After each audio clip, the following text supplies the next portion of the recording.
This is the Hagmann and Hagmann report for today. It's a wild Wednesday. It's the 7th day of May, May 7th, 2014. This is a live broadcast. I'm Doug Hagmann, co-host along with my son, Joe Hagmann, fellow investigator. Together, we are the Hagmann and Hagmann report. Folks, you're about to hear 3 hours of unbiased, uncensored news, information, and analysis of current events. Folks, we've got a fantastic program for you lined up tonight. I was excited about this program all day today. Our special guest tonight is Mr. Bill Salus. Before we bring him on and tell you about him, I just want to bring on Joe and say welcome, Joe, to the studio tonight. Yeah, glad to be here. It's going to be a great show. For those of you who've been listening since we've been on the radio, you will remember Bill Salus. It's been a while since he's been a guest on the show, but sure enough, we've caught back up with him and are honored and blessed to have him back on the show tonight. He is, as my dad says, a prolific author. Yeah, he's a radio host, a conference speaker. He's the author of Isralestine, the ancient blueprints of the future Middle East, and Revelation Road, Hope Beyond the Horizon. His two timely books featuring the Arab-Israeli War of Psalm 83 have earned him the respect of many of today's top professors, actually, or people involved in the eschatology of current events.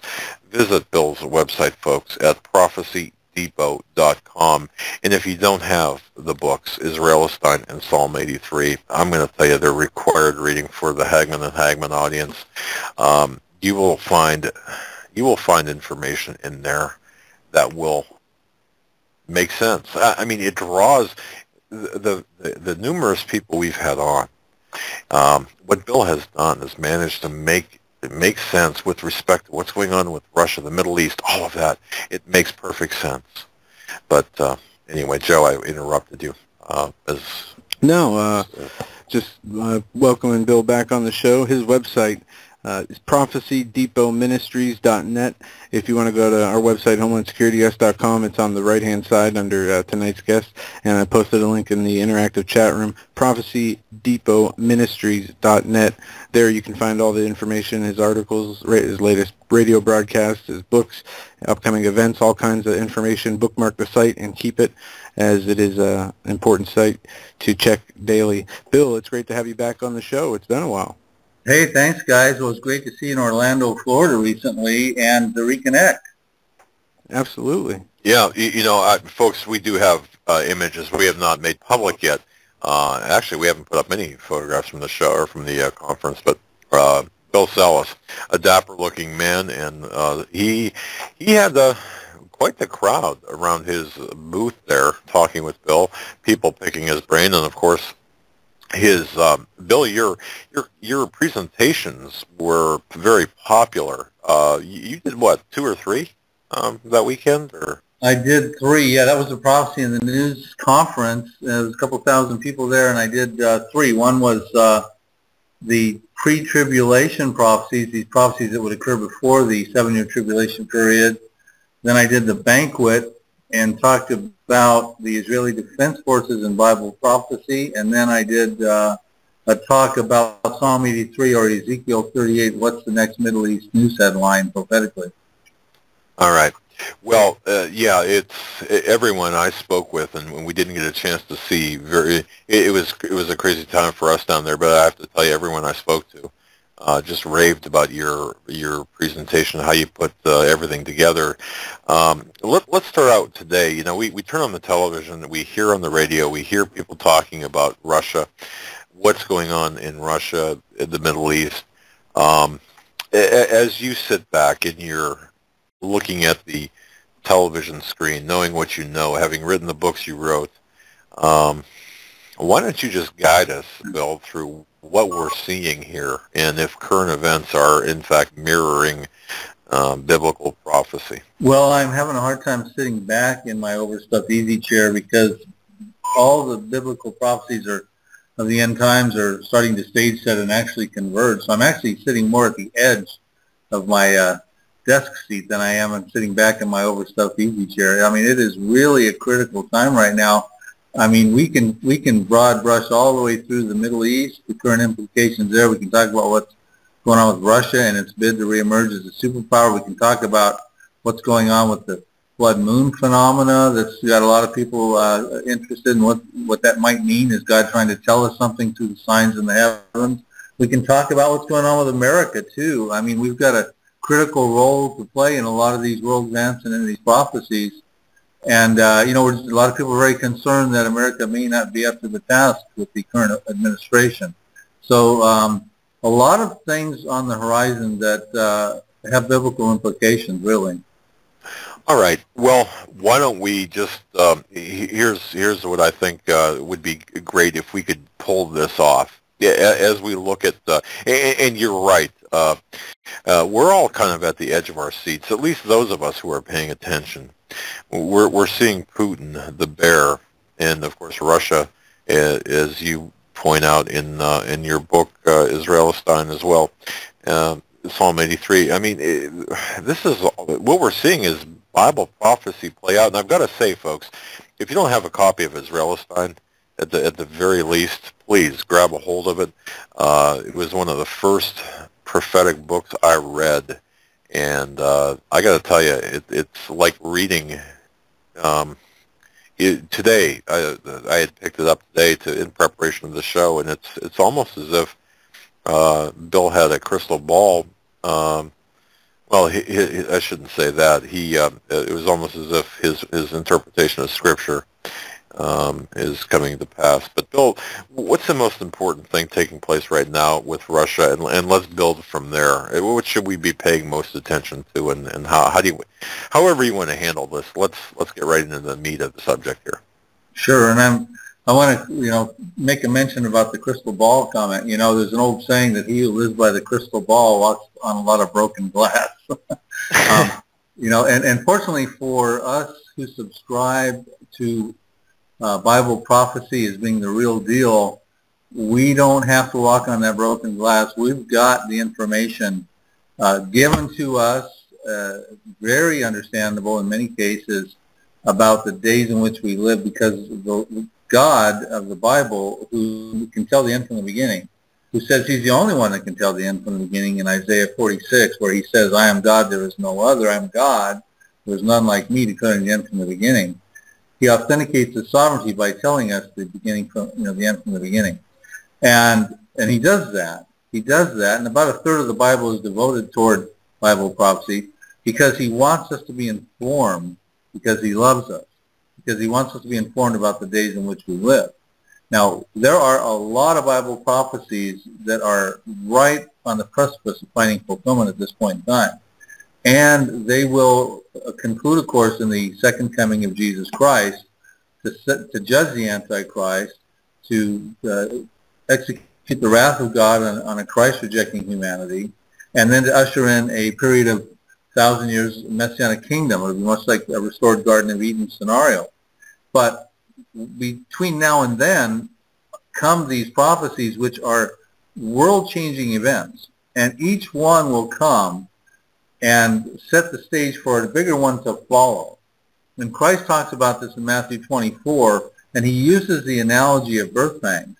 So in other words, what he was telling his apostles and disciples in what we call the Olivet Discourse, as they inquired to him about the end times, is that when you see these prophecies start to come in the end times, they'll be like birth pangs. In other words, before he returns to set up his kingdom, like a woman giving birth to a child, the coming down the birth canal, here comes the baby. He's about to crown, and the contractions become very intense, and they become much more frequent, and each one becomes more intense with each frequency.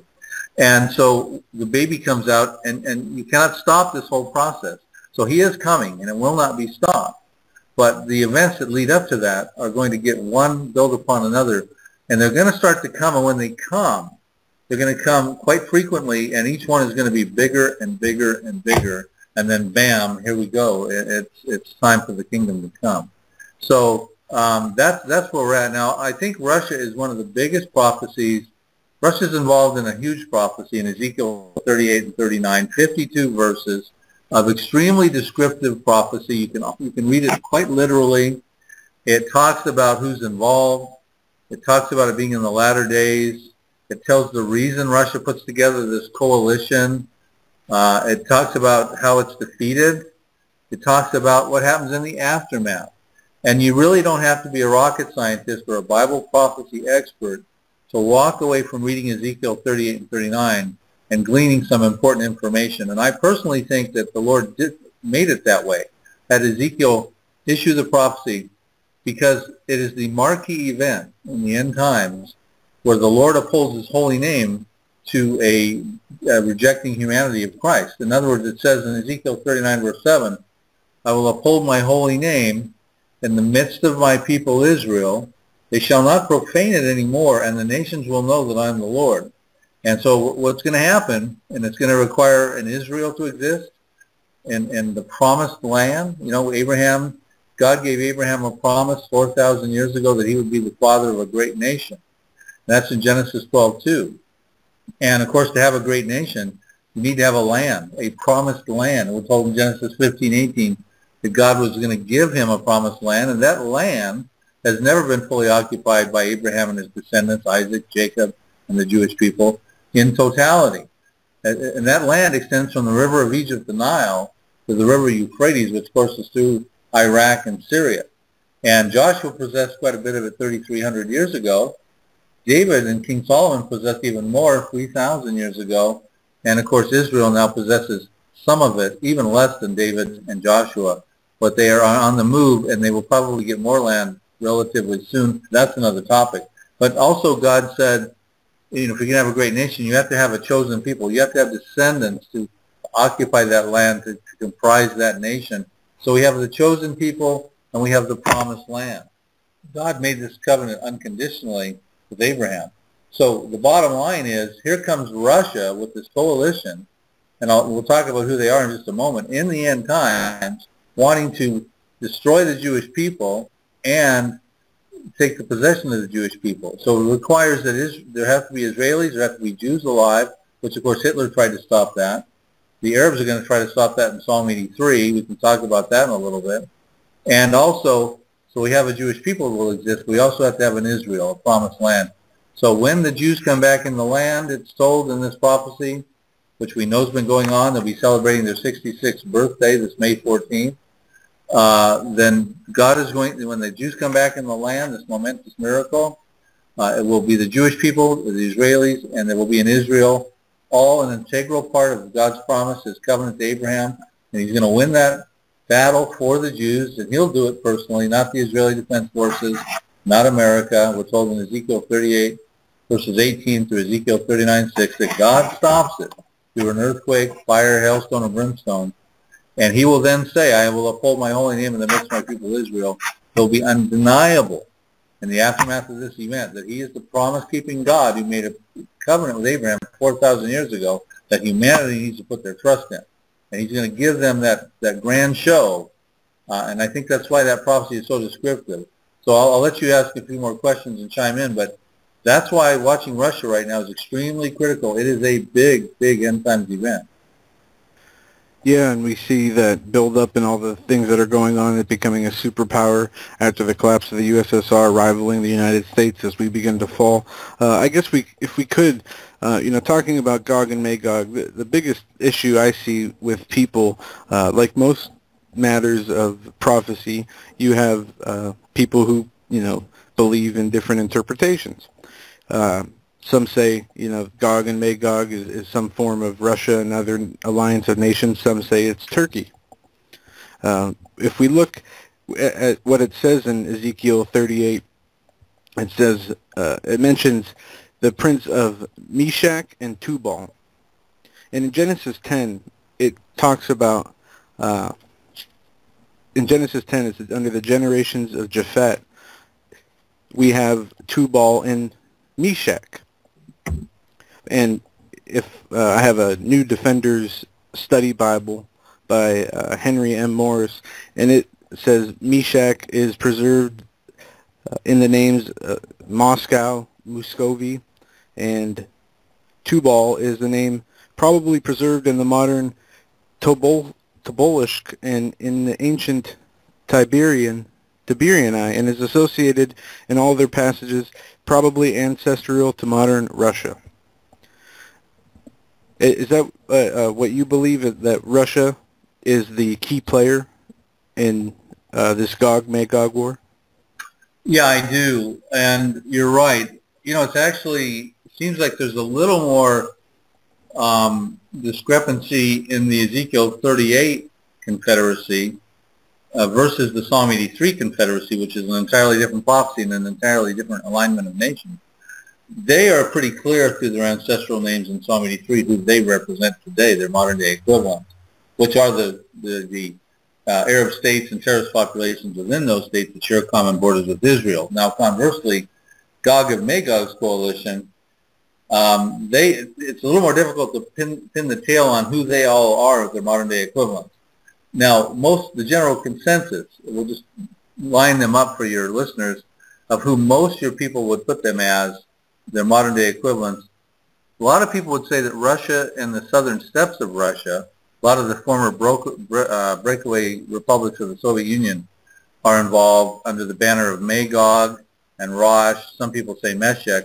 But again, when you get into Turkey, who's also, we believe, would be involved, a lot of people connect Meshech, Tubal, Togarmah, and part of Gomer. These are all ancient names in Ezekiel 38, verses 1 through 5. And with Turkey, some people say Gomer could be Germany. I don't personally see Germany involved here. But so they got Russia, they got Turkey. Now, these are the two primary players. They're listed first in this consortia of 9 different names. The next one comes along the line is Iran under the banner of Persia. And Iran was Persia until 1935, and that's when it got its name Iran. Then you've got, Ezekiel talks about Put, P-U-T, and that most of us would say that would be Libya, probably carrying over toward Tunisia, Algeria, and Morocco, sort of covering the northern part of North Africa. And then you've got Cush, C-U-S-H, which would be mainly probably dealing with Ethiopia, Sudan, Somalia, going along toward the east of Africa, sort of stretching the border of the Mediterranean Sea, the Red Sea. And those would be your primary people. Now, when they talk about the breakaway Soviet republics, you could have like Kazakhstan and Tajikistan and things like that in there. It's interesting that Vladimir Putin, one of his famous sayings that's being quoted quite a bit now, is that one of the greatest tragedies of the 20th century was the breakup of the Soviet Empire. And conversely, what he's saying now is one of the greatest triumphs of the 21st century would be the restoration or the reemergence of the Soviet Empire. Of course, what he's referring to is as a superpower status. And presently, he is making strides in that direction. He took over Crimea without firing a shot. And some of us believe he's going to have a similar success with the Ukraine. He may have to fire a shot. There have already been some casualties with the insurgents and things going on, the pro-Russian activists. But he might be able to win some territory there by doing what he did there with the special forces and things getting in there, creating havoc. And next thing you know, there's a sentiment that sways toward Russia. And next thing you know, Ukraine's come into the fold. And Ukraine could be also involved. But those are kind of a list of who a lot of people think is involved in Gog and Magog. I mean, in the Ezekiel Confederacy. Okay. And one thing that I was interested to see, and I'll just ask for your take on this, as we look at the current events, obviously Syria is still in play, and Libya, Northern Africa, what happened in Benghazi was directed. The attack at Benghazi, for example, there can be absolutely no doubt whatsoever from an evidential, the evidence does show that the United States was in a gun-running operation along with Britain, France, and other nations to arm the anti-Assad rebels that were virtually non-existent there in Syria, much like the Bay of Pigs back in the 60s, in kind of a convoluted sort of analogy. Now, having said that, with what is taking place in Ukraine, we find internationalists, including the American Western intelligence agencies there, causing mischief in Ukraine against Putin as well. But I guess I said all that to say this. It would appear to me that the United States is certainly on the wrong side of history when it comes to Israel at the present time. And we see this now, this push toward this peace treaty, this... Yeah, this is new, this settlement, and how they have, went from, we still support Israel, but there is a hostility now, where, at least in my lifetime, since I've been paying attention, there never was a hostility between the United States and Israel. Yeah, a very overt. So, without getting too much convoluted here, I guess when you look at the peace treaty or the attempts at establishing a peace treaty at the hands of the United States, are we seeing biblical prophecy here being fulfilled, or is this going to work out? Is this going to be a terrible failure? Is there going to be a blowback from all of this? Well, a couple things here. The land for peace deals, asking Israel to cough up promised land that God is promised to Abraham and on through to the Jewish people for elusive peace with people who won't even recognize Israel's right to exist as a Jewish state, is nowhere to be found in the Bible. So from a biblical perspective, these land for peace deals are absolutely absurd. God has established the final borders of Israel. He did it 4,000 years ago, and I told you those borders to your listeners in the very beginning of the radio show here. Right. It doesn't matter what green line was drawn, the armistice line in 1949.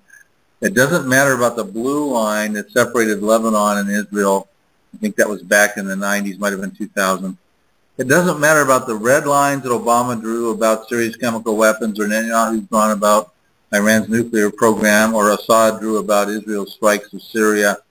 I don't care what line, what color line, or where that line is placed. None of those lines matter, because God's will is going to be done in the midst of what seems to be all this chaos over there. And what ultimately is going to happen is a series of sequential prophecies that are powerful.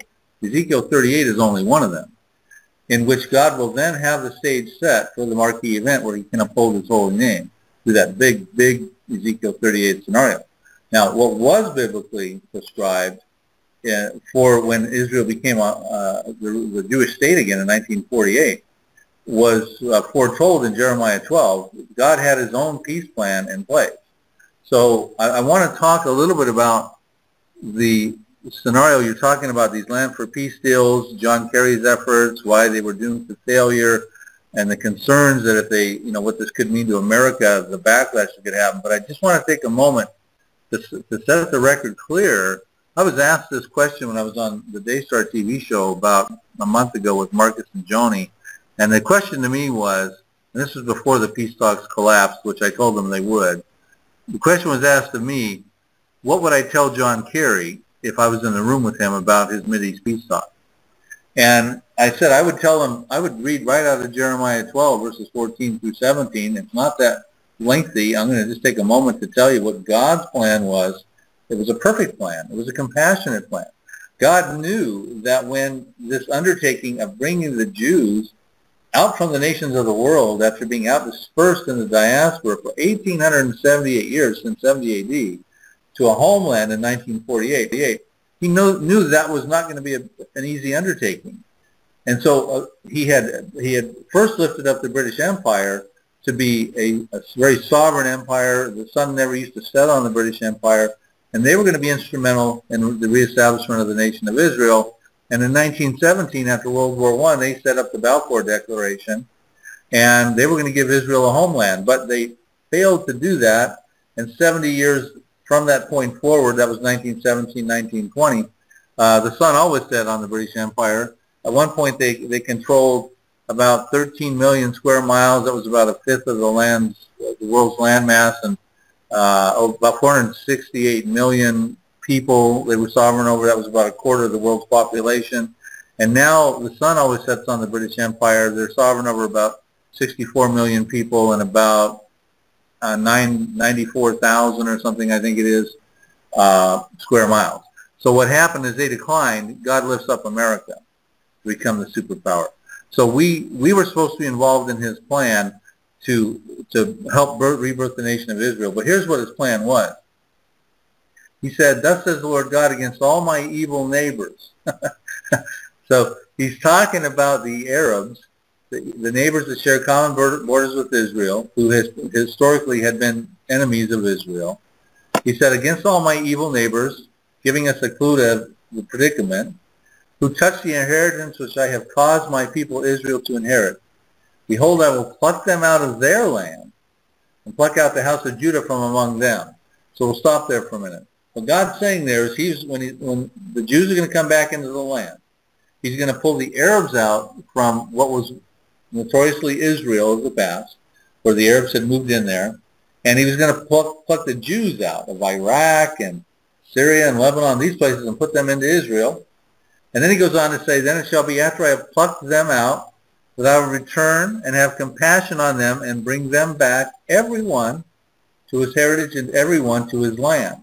So he was going to have compassion on them. He was going to put the Jews where they belong and the Arabs back where they belong, and he was going to have compassion on them. Everyone's going back to their heritage. Really was the making for a perfect plan. And then he goes on and says, "Then it shall be if they will learn carefully the ways of my people to swear by my name as the Lord lives, as they taught my people to swear by Baal," which was a notorious, pagan Arab god throughout time, and they continued to, the Israelis continued to be swayed over to the worship of Baal. He says, "Then they will be established in the midst of my people." So if they would learn carefully the ways of the God of the Bible, like they had taught the Jews to learn the ways of their false god, then they'd be established in the midst of his people. But this is the caveat, verse 17. "But if they do not obey," the evil neighbors he's referring to, "I will utterly pluck up and destroy that nation, says the Lord." Now, they did not obey. They are out of compliance with this, and they certainly don't worship the God of the Bible. They worship Allah. And so God's peaceful plan was never put into place from the Arab perspective, because immediately when Israel became a nation, and these Arabs were plucked out. They got their states after World War I. Egypt became a state in 1922. Iraq and Persia became Iran, 1935. Iraq and Syria and Jordan were 1946. Iraq and Saudi Arabia, I think that was 1930s, something like that. They all got plucked out and put in their lands, and of course Israel gets their land in 1948. But immediately in 1948, the Arabs go to war with Israel, the War of Independence. And from that point forward, you had this refugee crisis with the Palestinian problem. That was all a byproduct of this plan not being put into effect. And so now we've got this issue. But the bottom line is, if they don't obey, God's going to pluck up and destroy that nation. And ultimately, the nations he's referring to are not in Ezekiel 38. They're in Psalm 83. That's that Arab-Israeli final conflict predicted by Asaph 3,000 years ago. So if I hear you correctly, what you're saying is the next major event on the horizon, and I think you painted this pretty well in your works, Isralestine and Psalm 83, is before anything really major. Well, when I say major, I'm talking about before anything else happens. We've got to have a confederacy of nations come down and attack Israel, much like you mapped out in your book, Isralestine. So the Psalm 83 war, so to speak, has got to come first. Is that what I hear you saying, or? Well, okay, let's put it this way. There are actually three major events that are going to affect the Middle East. And one would be Psalm 83, the Arab-Israeli war, entirely different motives, entirely different defeats versus Ezekiel 38, entirely different confederacies. Then you've got Ezekiel 38 and 39, the big Russian Gog of Magog invasion. And then after that, you got the granddaddy war of them all, and that's the Armageddon campaign, where the Antichrist is involved with the armies of the world, trying to commit genocide of the Jews, and that's in the latter part of the tribulation. But talking about the first two, Psalm 83 and Ezekiel 38, Psalm 83, I go to great lengths to explain why that really seems to precede Ezekiel 38. But with that said, you have other prophecies that are peripheral and very much integrated into Psalm 83 and probably Ezekiel 38, such as prophecies dealing with Syria, the destruction of Damascus in Isaiah 17, It says Damascus will cease to be a city; it'll be a ruinous heap. You've got the total deterioration of Egypt in Isaiah 19. We're seeing that start to happen since the Arab Spring. You've got another prophecy, and this prophecy to me may actually precede Psalm 83. It's been vastly overlooked, like Psalm 83 was, and it's dealing with Iran, a double jeopardy for Iran in the end times. Iran, of course, is involved in Ezekiel 38 under Persia, but Iran is also involved in the latter days in a prophecy under the banner of Elam, E-L-A-M. Now, and I've got a new book coming out on this in the summer. Now, Elam and Persia represent modern-day Iran. Jeremiah wrote about Elam about 2,600 years ago. He actually wrote this prophecy around 596 BC. And then about a decade or so later, Ezekiel writes Ezekiel 38 dealing with Persia. So they were contemporaries of each other, and they both wrote prophecies that would be regarded with modern-day Iran. Okay, wow. All right, so there's a lot of things. In fact, we're seeing the structure, the architecture being built up here. The prophetic time clock and laid out very nicely. I mean, you talk about, what was it, Bill, you said 878 years Israel was scattered, the Jews were scattered among all the nations of the earth. 1,878 years. And to be brought back after that amount of time, having their heritage, having their, as it says in the Bible, they'd restore the language, they'd restore the land, and it's amazing to see that we are in this time. There is no denying it. You're muted, Dad. I'm sorry, ladies and gentlemen, we're talking with Bill Salus, a very prolific author of Isralestine and also Psalm 83. You've got to visit his website. It's hard linked off of our website, but it's prophecydepot.com, and of course that takes you to prophecydepotministries.net. But now, having said that, the Psalm 83 book, The Missing Prophecy Revealed, what a tremendous job he's done on this, and this will fill in a lot of blanks that we're talking about. So I would urge all of the listening audience tonight to really do yourself a favor and grab a hold of Psalm 83, purchase Psalm 83. You can also buy the book, buy the DVD, buy the book and DVD, but it's going to answer a lot of questions. And again, this is our guest tonight is Bill Salus, prophecydepotministries.net, or if you linked off of our website at prophecydepot.com. Bill, go ahead and continue. Give us a narrative of what we should be looking at right now rather than us try to fumble through questions here. I'm going to turn this over to you a little bit and tell us what we should be looking at and seeing and such, and tell us what we need to know right now currently with what we're seeing. Well, why don't we start with what I think could be the next prophetic headline? And again, when we deal with prophecy, we do the best we can to assess what's being said in this prophecy. That was written in these prophecies were written several thousand years ago in most cases. And so as we get nearer to the event and understand the description of the event, the predictions of the event, we look at it, at all prophecy really that's still impending, as if we're looking through a glass. But the closer you get, so it's a little distorted. It's hard to know exactly how it's going to play out.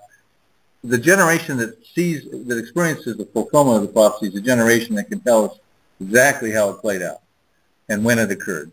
But prophecy also is to alert us in advance. So we look through this glass, and the closer we get to an event, the clearer we can see that event versus the farther-reaching events. Now, to me, one of the biggest events that's probably on the horizon is Iran's nuclear program has got to be dealt with. Geopolitically, that is a big problem. So we look to the Bible and try to figure out, well, is there something said about that? And we got to be careful about what's called newspaper exegesis, where we don't just look at current events and try to pin the tail on Bible prophecies to see which one might fit and stretch it into our little cubby hole is what we think it means. We don't want to do that. That's absolutely terrible to think about that. But these prophecies are so descriptive as we get closer to the event, you have to have your newspaper open and your Bible open because they are glaring. Now, what I'm watching right now is, it says in Jeremiah 49 verses 34 through 39, dealing with Elam, that Elam is going to be struck at the foremost of its might. The bow of Elam is going to be broken, and it's going to be struck at the foremost of its might. And the bow, Elam was known to be expert archers in Isaiah 22. It's dealing with Elam's strongest point of probably its nuclear program here. And this is where Elam is, just so your people can envision this on a map. Elam represents pretty much where the Persian Gulf is, where Iran meets the Persian Gulf, and the central southern part of Iran, separated by the Zagros Mountains, which separates what was used to be ancient Persia, sort of the rest of Iran, with the west side of Iran. Now, that's where the Bushehr nuclear plant is today. In Elam is the Bushehr nuclear plant. It is the least checked, least monitored nuclear facility in the world. It is the longest, to my understanding, it took the longest to construct. It was started by the Germans, and then they had to vacate in 1979 when the Islamic Revolution occurred.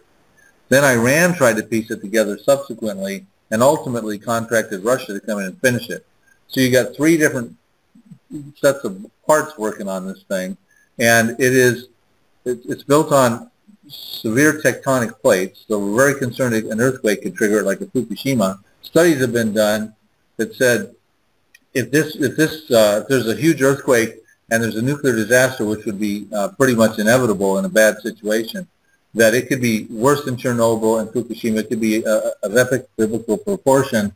Also, if Israel strikes it or anybody strikes it, at this point in time, because it's loaded with Russian fuel rods, it really could create a nuclear disaster. This is a great concern, and this is why it's important. It then goes on to say in the next verse, verse 36 of Jeremiah 49, that after it's been struck, this area has been struck, that there's going to be a worldwide dispersion. There's going to be exiles that have to flee. And they flee to every nation in the world. It says there'll be no nation where the outcasts of Elam will not go. So there's going to be a strike in this area. This has never found fulfillment. I point out that all this in my new book coming out in the summer. And it hasn't found fulfillment. And it involves a strike that produces probably a humanitarian crisis. And you have these exiles of Iranians that have to flee into different nations of the world. Now, it's interesting. I was on a TBN Praise the Lord program with Jonathan Kahn in 2013, and sitting next to me was a guy, former Iranian. He's a Christian now, and his name is Reza Safa, and he is with Nejat TV, N-E-J-A-T TV, and they reach in through satellite networks, through TBN, Trinity Broadcasting Network, into Iran, and they preach the gospel. They're coming in over the head of the mullahs, and they're experiencing one of the biggest revivals in the world. Per capita, Iran is the #1 evangelical population in the world. There was about 500 Iranians who believed in Christians before that believed in Jesus before 1979. Right now, their estimates are at least 1 million, maybe upwards in the neighborhood of 3 million or more. It's hard to monitor. And what Reza told me on the TV show, and he holds up his iPad before we go live in front of millions of people, and he asked me if I've seen this prophecy. And I said, yeah, I am. I'm familiar with it. He goes, do you realize that a lot of Iranian Christians are looking to this prophecy so they can get out of the repressive grip of the Islamic regime? And because it says there'll be no nation where the exiles don't go, the outcasts of Islam don't go. And I said, Reza, I said, wow. I said, the next verse talks about this being a disaster. Because Iran has fiercely angered the Lord, a disaster comes upon them. This is not Ayatollah Khomeini standing at the borders passing out visas singing Kumbaya. I said, now, in God's mercy, he might, of course, allow a lot of these exiles to get out, a lot of them being Christians, and he said they want to get out and preach the gospel to the nations of the world. So what a miracle that would be. But, I mean, this is a big deal, guys. I mean, Iran right now is going to probably be struck. And God is going to deal. What's going on in Iran is fiercely angering him. This is what causes this prophecy to be caused. It goes on to say a few more things. It says in the end, though, verse 39, in the latter days, this is why we connect this to the latter days, I will bring back the captives of Elam, says the Lord. So in other words, like the theme of other prophecies with the Jordanians and the Egyptians and the Assyrians, after this disaster occurs, effectively here with Iran, then there'll be a remnant of Iranians who will be brought back into the Messianic kingdom. The Lord will restore the area and bring them back out of the nations of the world, like he's been doing with the Jewish people, out of their diaspora. There's a diaspora that's going on with Iranians right now that seems to be a precursor to this prophecy. There's several million Iranians that left when the Shah was deposed in 1979. They've been fleeing. It's difficult to get out of Iran, but they've been fleeing, and they're all over the world right now. Matter of fact, there'll probably be the network through which these future exiles will have to cling to and go to for safekeeping. It's just an amazing phenomenon, guys. So Iran is probably going to be struck. And I've talked to, I was talking to Yoram Ettinger, who is a diplomat in Israel. He's a former consulate general to Texas. He's done ambassadorial work over here to Israel. We had a couple of breakfasts together this December 2013. And I said to him, I said, is Israel going to strike Iran's nuclear sites? And he said, look, let me give you the comparison. He said that when Menachem Begin was the prime minister of Israel in 1977, he was the first Likud prime minister. He had to deal with Iraq's nuclear program in Osirak. And he said at the time, now remember Saddam Hussein was the president of Iraq at that time, and he was building a nuclear program, and the West was supporting Saddam Hussein at that time because Saddam Hussein got in a war with Iran in 1980, and we weren't going to support the Iran because they had the Islamic regime, so we're supporting Saddam Hussein. Now that war went on for 8 years, but what happened is they were building a nuclear program in 1980, and Menachem Begin got all of his people together, his generals and all of his trusted confidants, and put them in a closed-door meeting and said, I need you all to tell me what would be the possible outcome, every scenario, if we strike Iraq's nuclear program. And they all said to him that we can't do it, it would be dangerous, we would bring the whole Muslim world down on us, we would bring the whole Western world down on us because they're supporting Iraq, and they gave him all these reasons why you don't want to do that. And Menachem Begin stood up afterwards, and he told them all, thank you so much. I know this, your heartfelt, sincere, everything you said was brilliant. He said, but I got one question for all of you. And he said, what is the cost of inaction? And that is the destruction of the Jewish state. He said, we will strike. And they went out and they struck, and they took out Osirak. So here we go. They've got a precedent for striking nuclear sites. They struck in Syria's potential nuclear site in September of 2007. So pretty much Netanyahu is faced with the same problem. Even though Iran is Shias predominantly, and there's a schism between Sunnis and Shias in Islam, you strike an Islamic country, you do bring the rest of the Muslim countries down on. There's a good chance that could create an issue for Israel. Of course, Iran could call Hezbollah to start shooting some of their 60 to 100,000 missiles into Israel. Also, the Western world is trying to broker a deal with Iran right now. Could really bring the Western world down on Israel and a lot of anti-sentiment to them.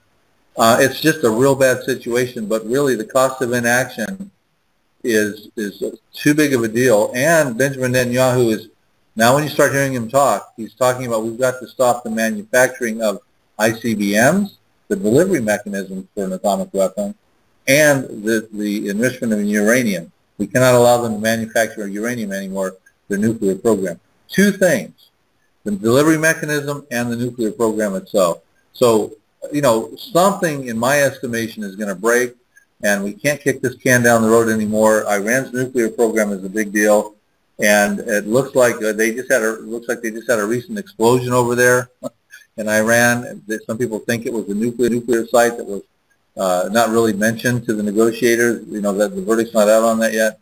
Just a bizarre situation. So I think we need to watch Iran right now. This is a big deal. Yeah, and for those wondering, yesterday there was a report that an Iranian nuclear facility exploded, and there was not much other information, at least from what I didn't look into it too much, and when I talked to Bill before the show, he said that the information was spotty, but we know that the nuclear scientists in Iran have been being systematically assassinated, taken out of the way, and that the program has been given a boost by the Obama administration and allowed to continue, and they lifted the the sanctions and the holds on the money and release that back to Iran.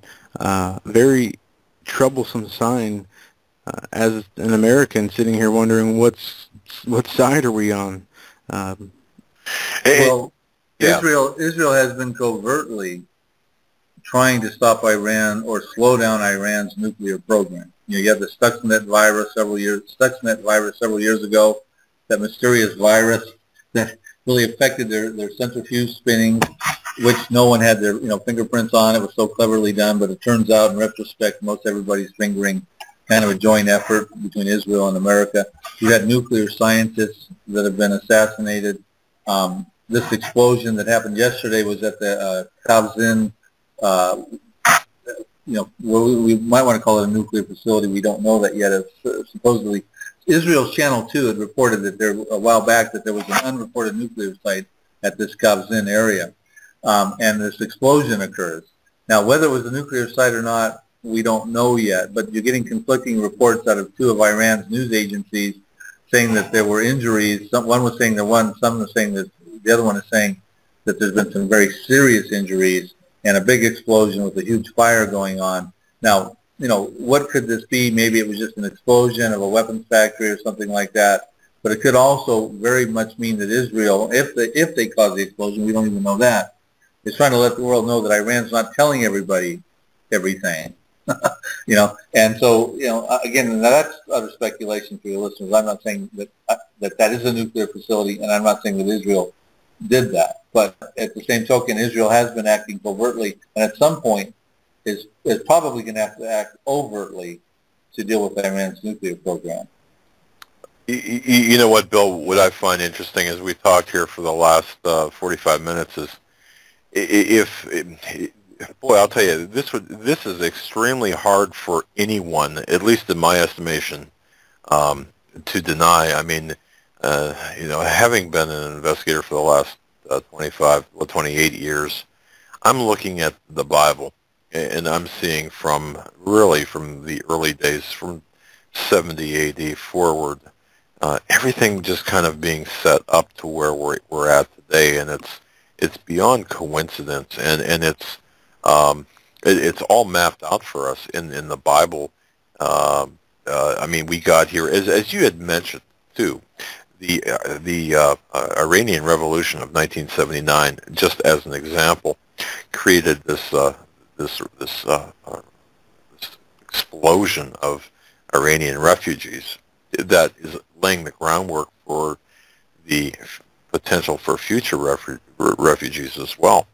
I mean, it just seems like this is like a symphonic, orchestrated play that we're watching, and I don't mean that in any demeaning sense, but a very well orchestrated plan that is going right down the line of fitting right to Bible prophecy. It's just, to me, it's amazing to see this and to sit back. It's interesting.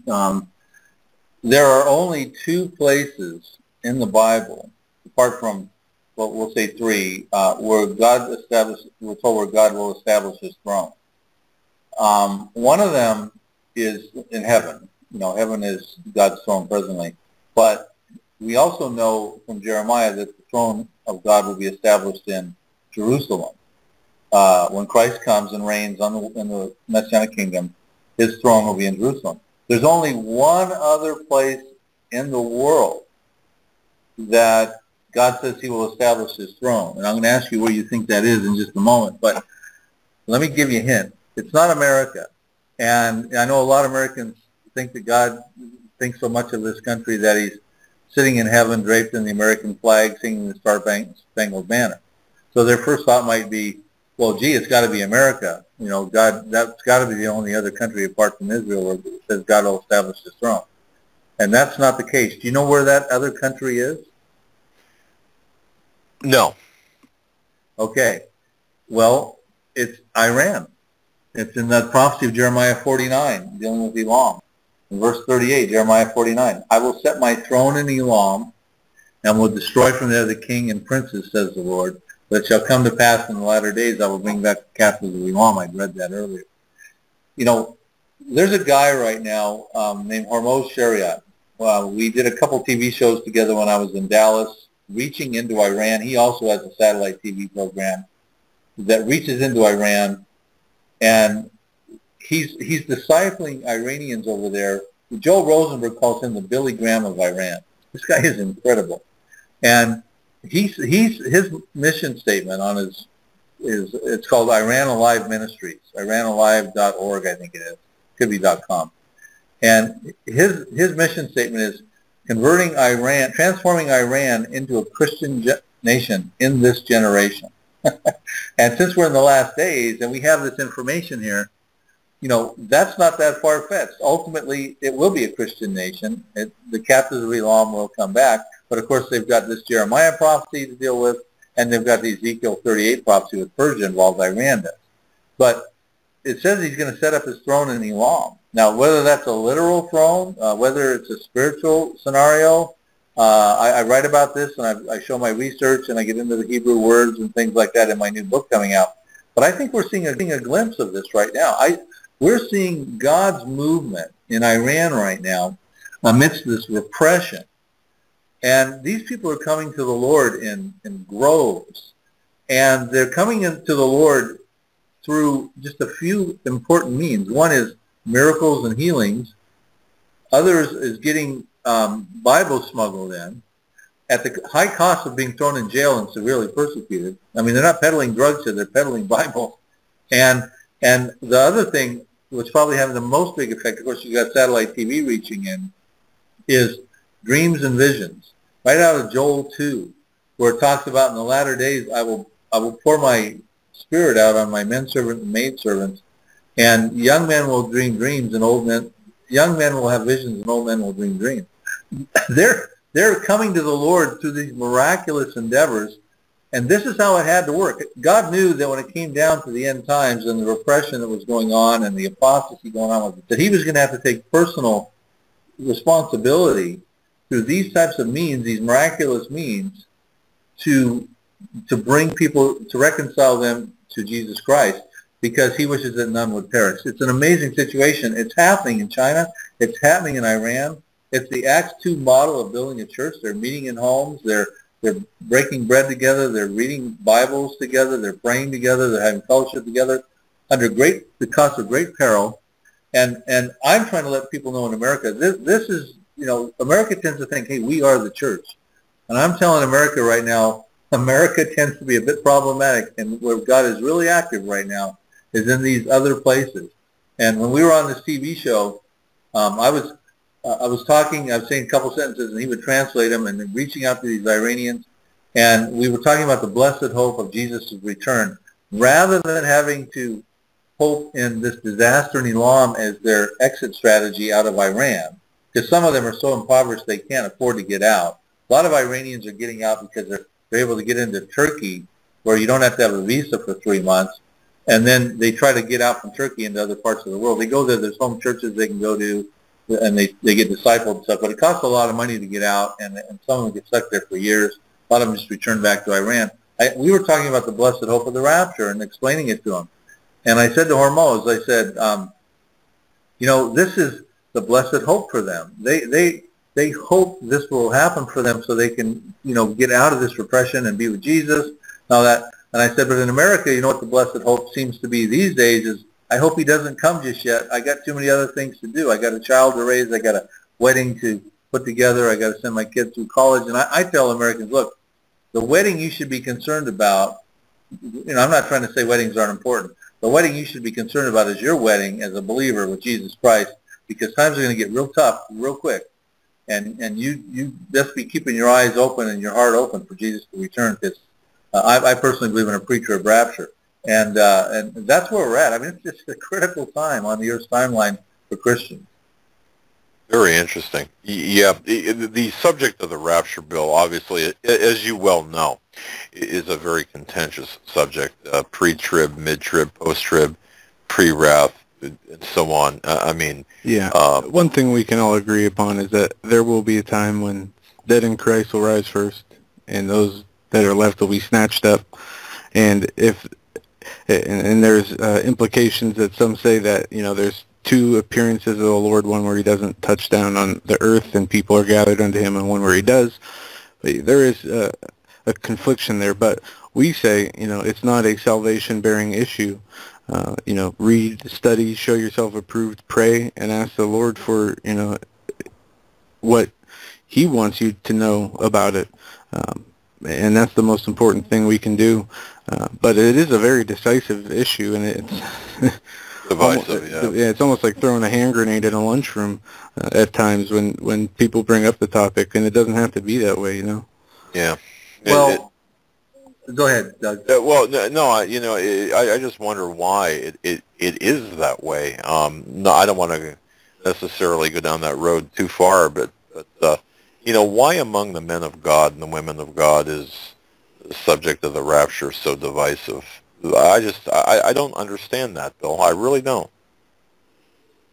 Right. Well, the thing is, the rapture in itself, if you read that and you don't have faith in Christ and really believe that promise is true, and we're talking about what's said, and Joe quoted parts of it in 1 Thessalonians 4, verses 16 through 18, and 1 Corinthians 15, verses around 50 and 51, that Jesus is going to come when the Heavenly Father says it's time to go catch up your bride to be with you. He's going to come in the twinkling of an eye, which during Paul's time when he wrote was, he didn't have nanoseconds. It was the quickest measurement of time you could put together. And he said it's going to happen like in the blink of an eye. And there's going to be the shout of an archangel, the sound of a trumpet, and the dead will be caught up first, those who believed in Jesus who have passed away. And then a generation that's alive and remaining that believes in Jesus will be caught up with them to be together with the Lord forever in the clouds. Now, of course, the timing of that becomes critical. But because this sounds like to the unbeliever, this sounds like pie in the sky, you've been watching too much Star Wars movie, this type of event. But to the believer, it's the ultimate reward of one's faith. It is called the blessed hope. And the timing, gets divisive. Some people think, it could be pre, it could be post, it could be mid, etc. And I put in my book, Revelation Road, the reasons for a pre-trib rapture. There's all kinds of other places you can go and check out the timing if someone's interested in that. But I would say this, and we're told in 1 Thessalonians 4, verse 18, that, after speaking about the rapture, Paul said, comfort one another with these words. In other words, the rapture is to be comforting information, and it's hard to comfort someone, the bride of Christ, that's the typology for believers, Christ being the bridegroom, to tell them, look, Christ is going to get you, be comforted, but you're going to go through 7 years of the most hellacious time in the world during the tribulation. He's going to receive you when you're battered and bruised, broken legs, black-eyed, and all your hair's pulled out, and that's when he'll come get you. So be comforted with that information. That's just one of the arguments for it, but there's a whole bunch of them. But I would say this, which is interesting. After he's talking to his disciples in John 13, telling them that he's going to pretty much die, he says, you'll only have me here for a little while longer, and then I'm going to go, and where I go, you can't come, but you'll come eventually. I'm paraphrasing all this. And he's trying to tell them to be comforted, to love one another, and this sort of thing. And then he goes into verse 14 and he says this, trying to comfort him still. This is at the Passover meal. He's talked to him, and he says, let your heart not be troubled. You believe in God, believe also in me. And he says, in my Father's house are many mansions. Now, if it were not so, I would have told you. I go to prepare a place for you. So what he says right there in John 14, verse 2, is that 2,000 years ago, on the eve of him being crucified, he's trying to comfort his apostles, and he says, look, in my Father's house, in heaven, there exist mansions. They're already there. They're already in place. I'm going to go there. And now, for your listeners, picture the most wonderful neighborhood you've driven by or may live in that exists. It's a nice community with all these homes and things like that. Christ is saying, look, let's just picture that's what he's talking about, where his Father's house is. In that neighborhood, there are many nice mansions there. They're already there. I know. I'm Christ. I've been in heaven. I'm going there. And I'm going there, and I'm going to prepare a place. In that neighborhood, there's a lot that's vacant. I'm going to prepare a place for you in that place. It's beautiful. And if it wasn't true, I wouldn't tell you. I'm not lying to you. And then he says, and if I go and prepare a place for you, I will come again and receive you to myself, that where I am, you may be also. And where I go, you know, and the way you know. Of course, Thomas says, well, how do we know the way? Whatever well, the way, of course, later we find in the verse, Jesus says, I am the way, the truth, and the life. It's belief in Christ, that through our faith, that he's going to take the believers out to be there. So Jesus is preparing a place right now for his church. He's going to come and get them. He's going to take them up there. It's going to be unbelievable. He's excited about it. This is all part of the whole Jewish wedding model. How the groom would propose to the bride. He would pay the price. It was called the moher. This is traditional Jewish wedding model. He would prepare he paid the price, which Jesus did on the cross for his bride. He paid for our sins. And then there would be this period of preparation and separation. It was an indefinite period of time, usually about a year.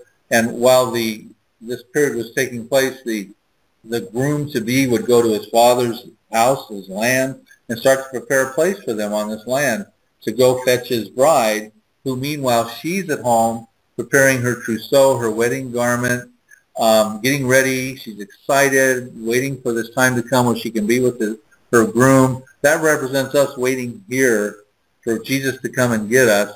We're told in Revelation 19 that our garments are the righteous acts of the saints. So every righteous act that a saint does in the Spirit is actually stitching another stitch on their wedding garment, spiritually speaking. So, you have this period of separation and preparation. Jesus is preparing his place. And then when the place is done and the command is given, the groom would come with a friend or some friends. It's exciting. Noise would be had. They're coming. They're joyful. They're coming to get the bride. She can start to hear him coming. She's excited. Usually she has, her bridesmaids around. They're kind of with her a lot, quite frequently visiting. And all of a sudden he comes to get them. Well, what does that say? Jesus will come in the twinkling of an eye with the shout of an archangel. That's his friend. There's going to be a noise. There's going to be the sound of a trumpet. He's going to fetch his bride and catch her up. And so then he takes the bride. They go to what they call their chamber for a period of consummation, where they consummate their marriage. And that's for a 7-day period typically, where outside some things are going on. You've got the celebrations going on, but they're alone. They're in there for 7 days. A lot of people teach that as being we're taken out for the 7-year tribulation. And then after those 7 days, you have the celebration period where they come out and celebrate with everybody. And of course, that would represent the Messianic kingdom. So it's just an amazing situation when you look at it from a Jewish wedding model. And to me right now, I listen every night when I pray to see if I can hear the divine carpenter pounding in a few finishing nails on our cabinets up there in our mansions in heaven. I think we're that close, guys.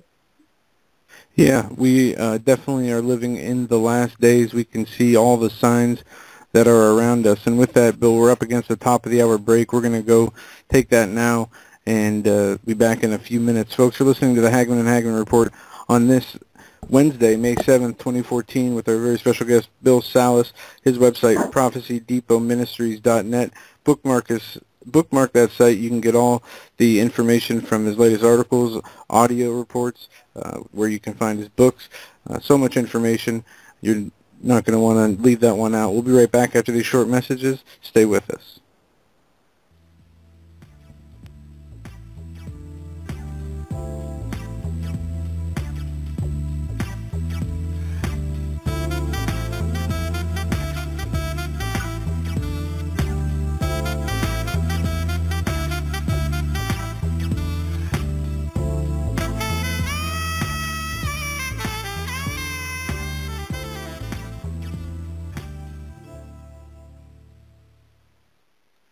And welcome back, ladies and gentlemen, to hour number 2 of the Hagmann and Hagmann Report this Wednesday, May 7th. We are joined by our special guest, Mr. Bill Salus. His website is prophecydepotministries.net. He is the author of many great books, Isralestine, Psalm 83. Revelation Road. Oh, yeah, and fantastic. And Bill, can you tell us about your book, your latest book that will be coming out shortly? Yes. It's a working title right now. We don't have it pinpointed just yet. It's probably going to be called Nuclear Showdown in Iran. the ancient prophecy of Elam. And if your listeners are with you during the first hour, we talked about it. We kind of did some commentary on that. And inside of the book, and it's going to be short and sweet, unlike some of my other books that are 300 plus pages. This will be a couple hundred pages. And it's really just introducing the reader to a prophecy that's been vastly overlooked dealing with Iran. People who are, many people are very interested in what's going on in Iran right now, but the people who have sort of been watching Iran and trying to pin it up in prophecy, they've gravitated towards Ezekiel 38, because Persia is clearly in that prophecy, and that represents Iran. So what I'm trying to do is let people know, look, there's another prophecy dealing with Iran. It's critical. It probably could be the next thing on the radar, and it could be dealing with Iran's nuclear program. And the ramifications of this prophecy are staggering, not only to Iran, but to the Middle East and also to America. Iran has threatened numerous things: terrorism on America, striking Israel if Iran gets struck, shutting down the Strait of Hormuz. You've got the Black Oil Triangle in that area there with the Gulf Arab states and Iran, where about 50% of the world's oil reserves come through there. This is a big situation, and dealing with Iran right now is not an easy situation for Israel if they happen to be going to strike Iran. So I think we're going to see Iran's nuclear facility struck. I point out all this research I've done, why this prophecy has not found fulfillment yet. I look at every possible argument, and there aren't very many of them because not many people have paid attention to this prophecy. It's a revealing of an ancient prophecy. And so I'm real excited about it. It's coming out this summer. It's going to be a quick and easy read, and it's going to put the reader right into the current news about what's going on and how to prepare for this potential event. Fantastic. Well, Bill, I know you're very gracious with your time. Why don't we get into? We both Joe and I could ask many questions, but if you don't mind, take us where we should be focusing our attention on. You mentioned the blood moons. What significance, in your estimation, are these blood moons? We've had people talk about we've had guests come on talk about the blood moons, but tell us your feeling of their significance. Okay. Have you had some of the stronger advocates of the blood moons and experts like Mark Biltz or John Hagee? Have you had them on your show yet to talk about them? Or? Mark Biltz, we've spoken with him, and we have his book. I'm trying to think if we had him on. Did we have him on, Joe? I thought we did. Mark Biltz, Blood Moons. I'm pretty sure we did. After the conference from Orlando, Bill, we had so many people, speakers from down there that came on the show. It's hard to actually remember, and that's a shame. Yeah. Won't even admit that because we're usually pretty good at this stuff. We had Russ Beirut on for the Shroud of Turin. Yeah. I'm not sure if we had. I don't think we had Jonathan Wright on. We did not have Mark Biltz on yet. Yeah, you know what? I'm sorry. He is. I'm looking at two different pages. He is scheduled to be on or scheduled to be a guest. But what's your take on the blood moons here? Okay. Well, the blood moons may be significant. There are some pros and cons, and we need to introduce both the pros and cons to your listener. Now, if they're significant, and I lean to the fact that they could be, this would put a huge sense of urgency on everything we've been talking about and everything we're about to talk about, because they could be signaling signs in the heaven about powerful events to come to the world. Now, the way we preface this is we looked at Genesis 1:14, Genesis 1 verse 14, and in that verse it says, "Then God said, let there be lights in the firmament of the heavens, divide the day from the night, and let them be for signs and seasons, and for days and years." Three purposes there: to divide the day from the night, and for calendar purposes. But it also, in the middle there, talks about for signs and seasons, and the Hebrew words are off, meaning a beacon or signal, and moed, meaning appointed times or feasts. Mark Biltz, who wrote the book called, one of the books about blood moons, he says these are dealing with the the feasts of the Lord, the feast of Israel. And so what we have here is, the way I would interpret that, is that you have heavenly banners displayed at divinely appointed times. And so therefore, it's sort of God's amber alert system to humanity. Pastor John Hagee wrote a book called The Blood Moons as well. He calls them God's high-definition billboards to heaven. So the point would be, if God wanted to communicate a message to man, what would be the best way to do that? But through the heavens, right? So what we have with these blood moons, they're not, they're a lunar eclipse. This is what we're dealing with here. We've got a total lunar eclipse. This is when the sun, the Earth comes between the sun and the moon in its orbit, and because it's standing between the sun and the moon, the rays of the sun get blocked out by the Earth, except the red rays penetrate further and reflect upon the moon. Normally that turns the moon into a kind of a deep red look. Now, this is one of the cons of it, okay? Some of the naysayers are saying, look, not all lunar eclipses are red. Some of them are orange, and some of them are kind of yellowish. So just for your listeners to keep that note. But that's the phenomenon. Now, there's been since the time of Christ, and one more thing to say, when they come in a sequence of 4, that's called a tetrad. And there's been probably, I think there's 80-some tetrads since Christ first came. There's only been, I think it's 8 tetrads that have happened since Christ came that have happened on Jewish feast days. Now remember, we go back to Genesis 1:14, dealing with the Feast of the Lord Day. So there's been 8 of them that have happened on Jewish feast days.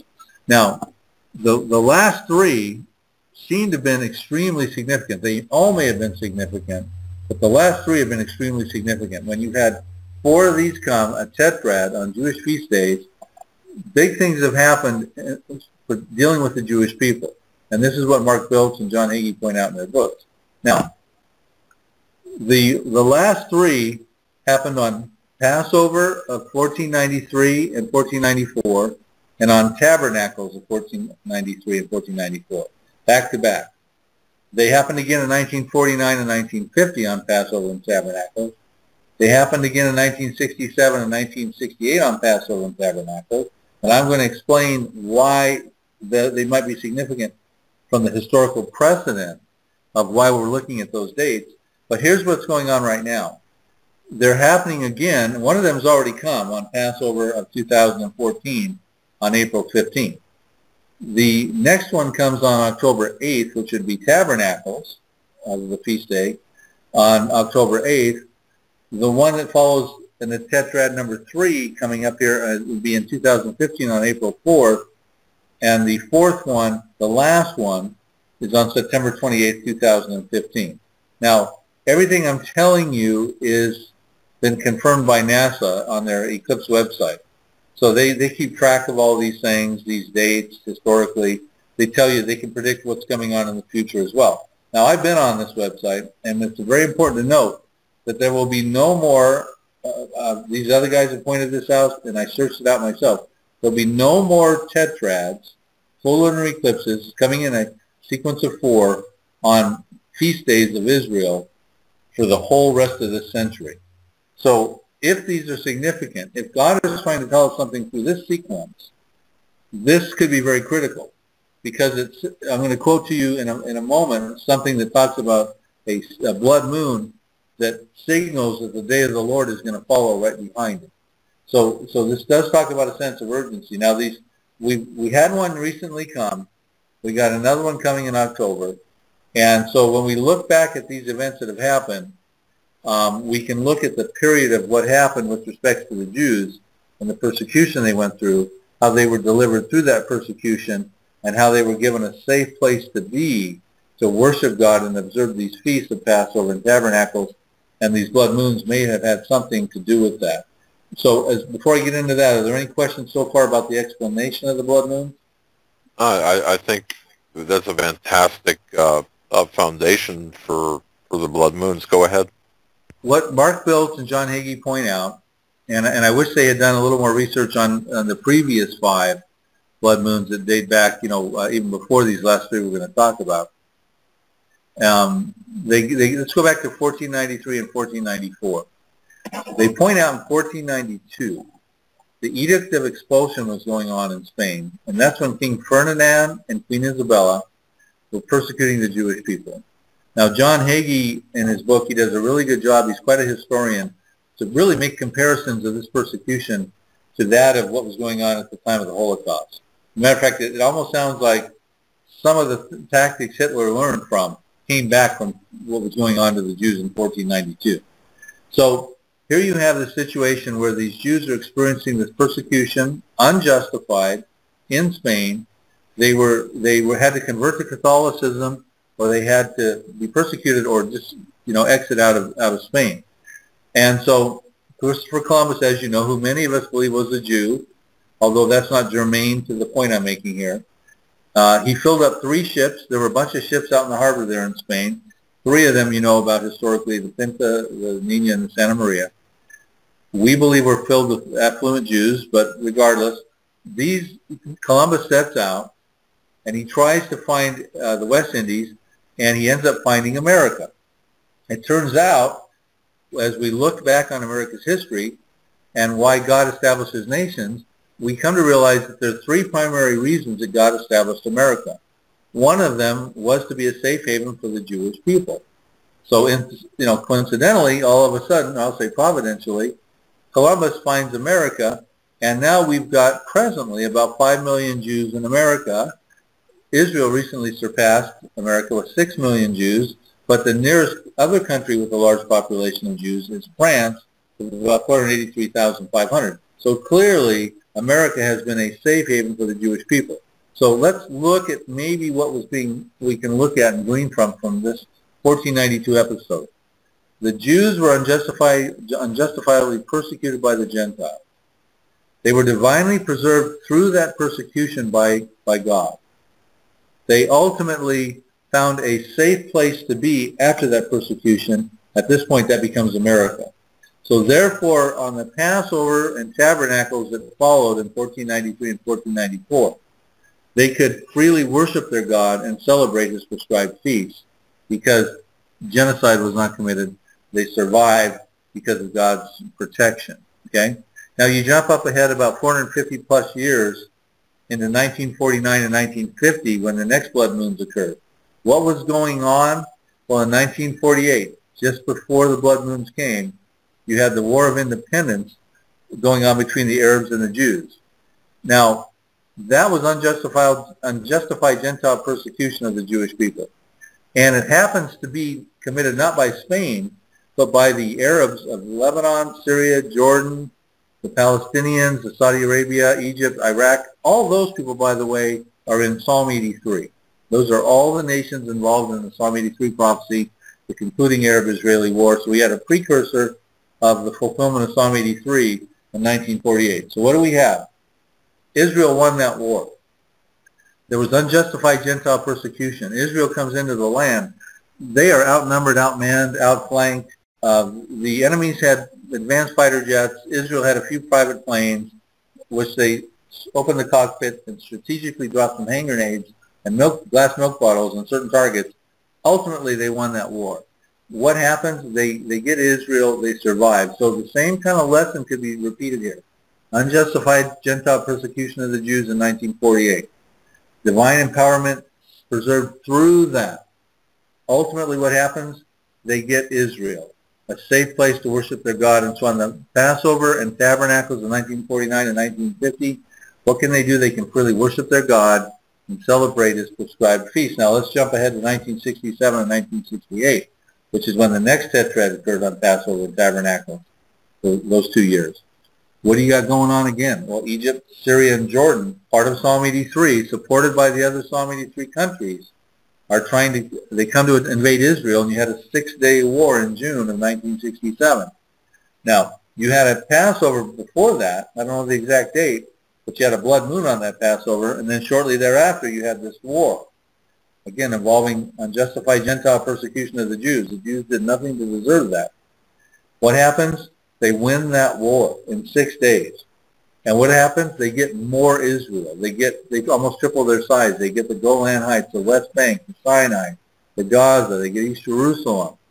And so what could be said in the aftermath when they're celebrating on the blood moons are occurring on tabernacles and Passover? They were unjustified persecution. They were divinely preserved through that persecution. They were given a safer, more land to be in. And what could they be doing on those feast days? Freely worshiping their God and celebrating his prescribed feasts. So what could that mean for the ones coming up? One has already come. Now when we talk about this, these seem to be more like signs, not necessarily specific dates and things like that.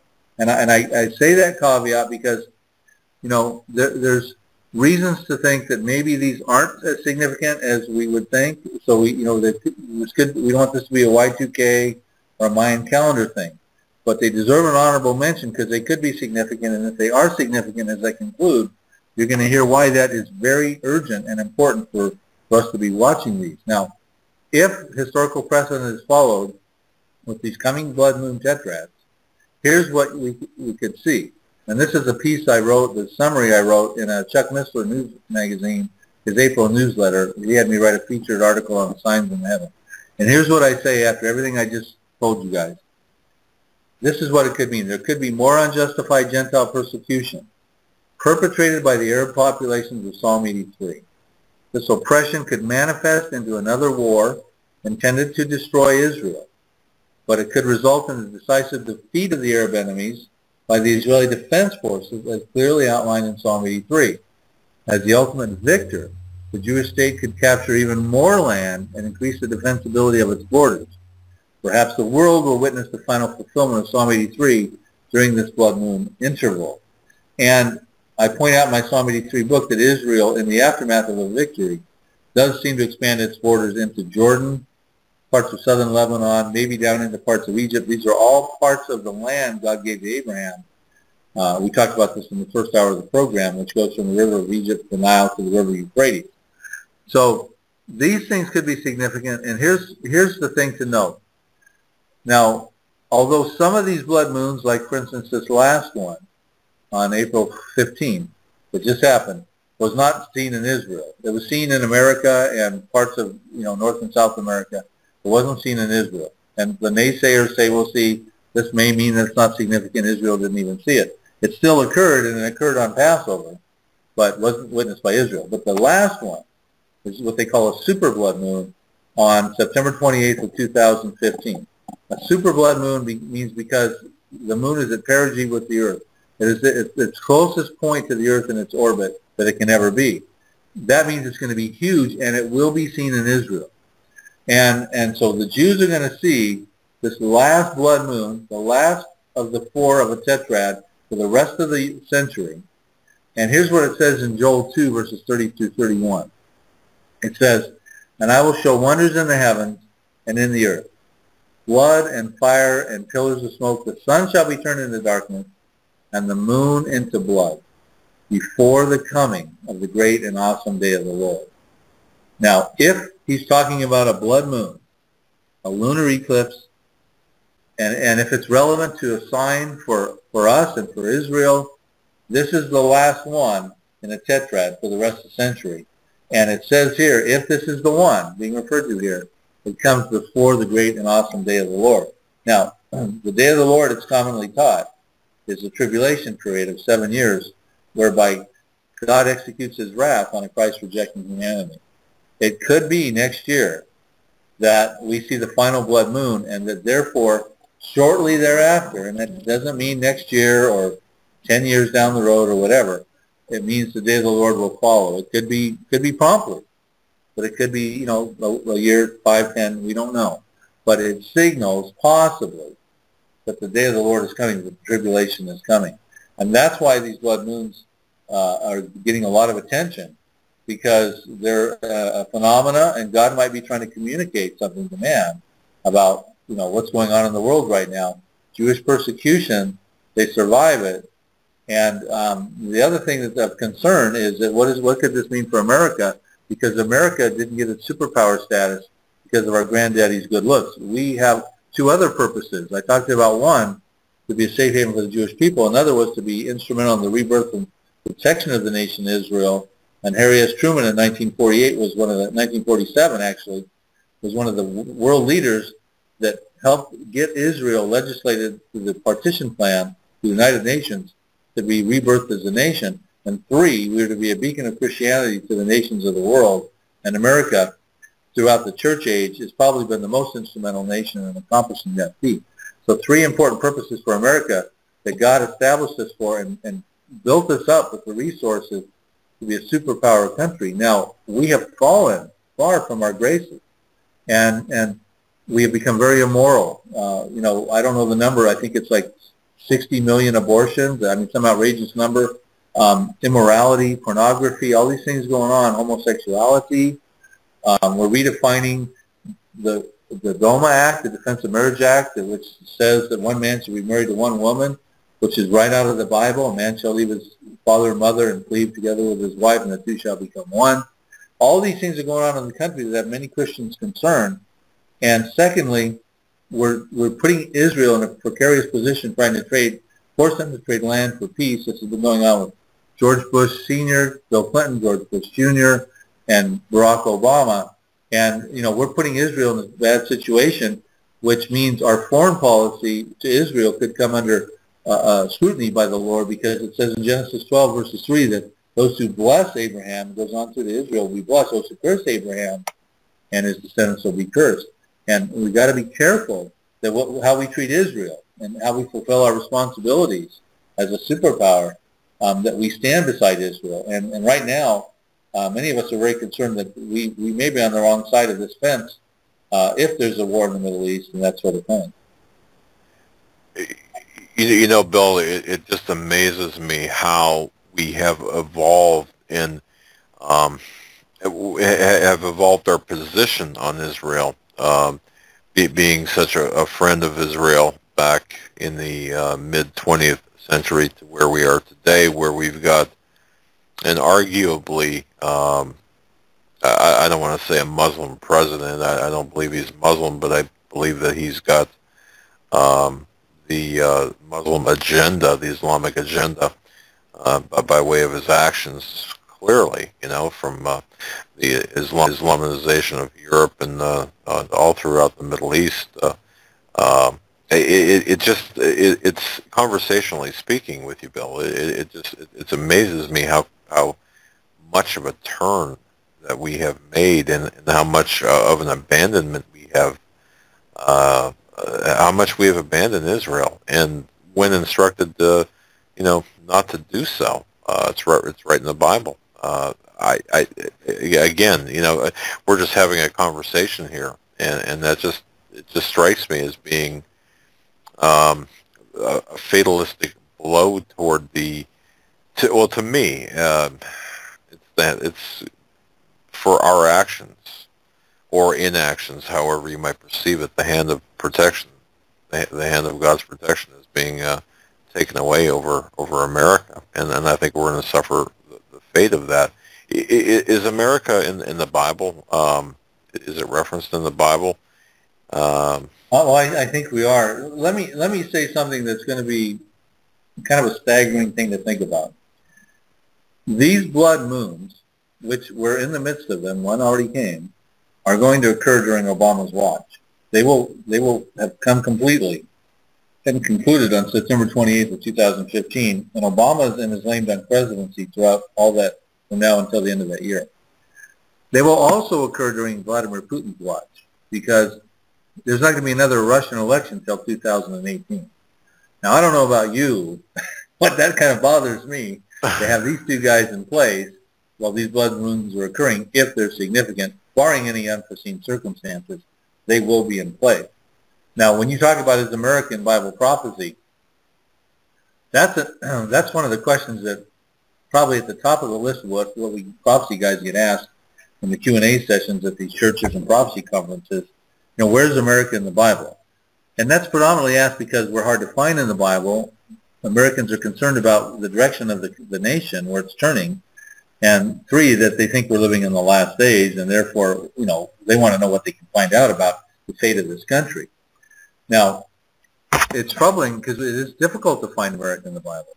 You know, you can find Gaza in the Bible, a 146 square mile area. You find it in the End Times Prophecy, Philistia, the ancient Philistia in Psalm 83. You can find Gabal in Lebanon. Who's ever heard of Gabal? I mean, that's an ancient name in an area up in Lebanon. Russia's in the Bible, in Ezekiel 38. Egypt's all over the Bible. Israel's. I mean, a lot of places are in the Bible, but America is hard to find in the Bible. And that is concerning. What happens to America to go from the greatest superpower status ever to being scarcely, if even, found in the Bible? Now, I personally think we are in the Bible. Matter of fact, in my new book, I'm going to put where I believe we're in the Bible, and it's also in my DVD called America and the Coming Mideast Wars. And I put forward good biblical and geopolitical arguments for America being in Ezekiel 38, not in the coalition with Russia that invades Israel, and not coming to the rescue of Israel, but on the sidelines as protesters. There's a group involved in Ezekiel 38, verse 13, called the Sheba and Dedan, the merchants of Tarshish, and their young lions. Sheba would be Yemen, Dedan would be Saudi Arabia. Merchants of Tarshish would more than likely be the UK, and their young lions would be the colonies that sprung out from the UK once upon a time, and of course that would include America. And what's going on is we're sitting there saying to Russia, and this is how we even find out part of the goal of Russia's evil plan, to invade Israel for plunder and great booty, to take over livestock and goods, gold and silver, in other words, to confiscate Israel's prosperity. We find us sitting there saying, what are you doing, Russia? Are you coming to do these things? Are you? And the theme of commerce is there. You have the merchants of Tarshish and their young lions. So someone is wanting to have commerce with Israel and probably got contracts with Israel. Israel, of course, is a burgeoning economy. I mean, they're finding natural gas. They found 2 big deposits of natural gas. One of them is going to make them energy independent. And the other one's going to make them a significant energy exporter. So we've got America and UK probably wanting to have commerce with Israel, and here that's being threatened by Russia's attempt to try to invade Israel and confiscate their wealth. Now, when you look at who Russia puts together in their coalition, you've got Iran, who can blockade the waterways of the Persian Gulf, the main artery that Israel would want to get commerce out. You've got Turkey to the north of the Mediterranean Sea. You've got Libya to the south. Of course, you might have Tunisia, Morocco, and Algeria, also in the northern part of Africa. They could blockade and cause problems for Israel to export commerce to the Mediterranean. You've got going down through the Red Sea, the other waterway. You've got Ethiopia and Somalia down through there.